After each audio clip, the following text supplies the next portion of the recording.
it so happened that in the early days in Mecca, the Muslims were suffering a huge amount of oppression. In fact, the pagan Meccans were really persecuting the Muslims terribly. A lot of them, of course, were very poor people. And things became so bad that they decided they had to leave. So the Prophet Muhammad, may Allah's peace and blessings be upon him, he told his followers to go to Abyssinia, and he said, there is a king who will never do you injustice. So anyway, they migrated to Abyssinia. Now it happened that the Quraysh had very good relationships with the Abyssinians and knew personally the king of Abyssinia, and they sent a delegation. Their object was to try and retrieve the Meccans who had escaped and bring them back with them. So anyway, Negus ordered the emigrants who had come to his country to his court, and he asked them about their religion and what was this claim. And Ja'far ibn Abu Talib, who was the leader of the Muslims in Abyssinia, gave this very beautiful little speech. And this is how he explained their condition to the king. He said, "O king, we were an ignorant people, worshipping idols, eating carrion, and indulging in sexual pleasures. We ridiculed our neighbors. A brother oppressed his brother, and the strong devoured the weak. At this time, a man rose amongst us who had already been known to be truthful, noble, and honest. This man called us to Islam, and he taught us to give up worshipping stones, to speak the truth, to refrain from bloodshed, and not to defraud the orphans of their property.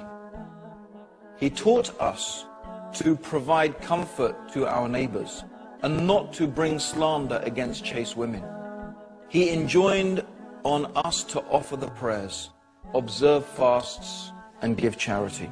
We followed him, gave up polytheism and idolatry, and refrained from all evil deeds. It is for this new way that our people have become hostile to us and compel us to return to our old misguided life."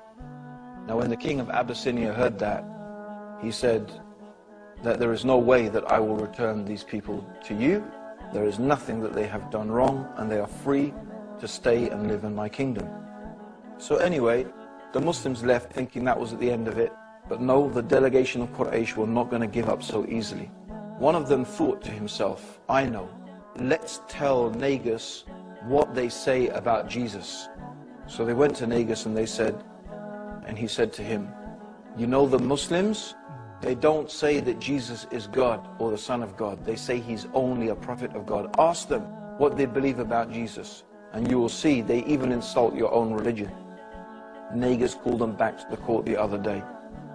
And Ja'far ibn Abu Talib, he was very worried. He didn't really know what to say, but he determined to speak the truth and to tell him exactly what was in the Quran. So Negus asked him, what do you say about Jesus?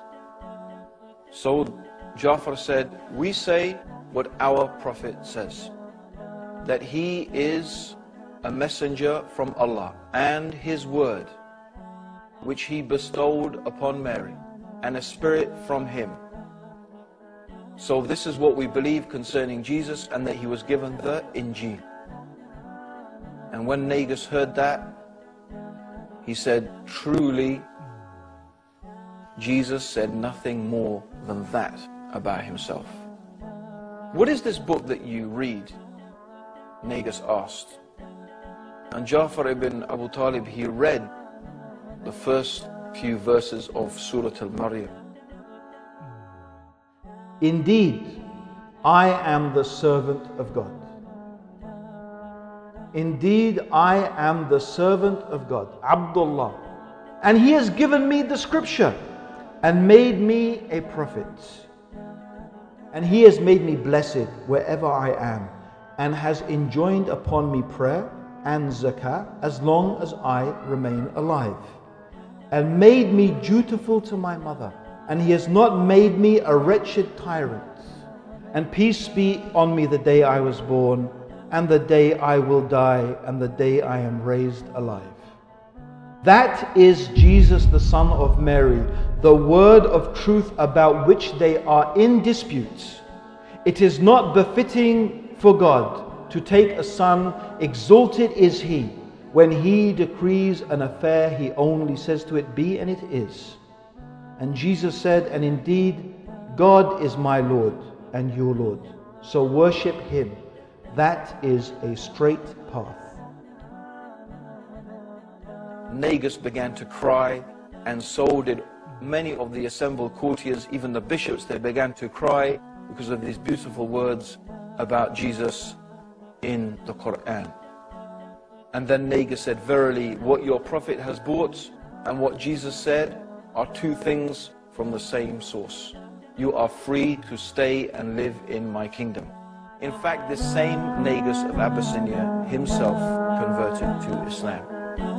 He most certainly recognized the truth that Muhammad, may Allah's peace and blessings be upon him, was a prophet of God.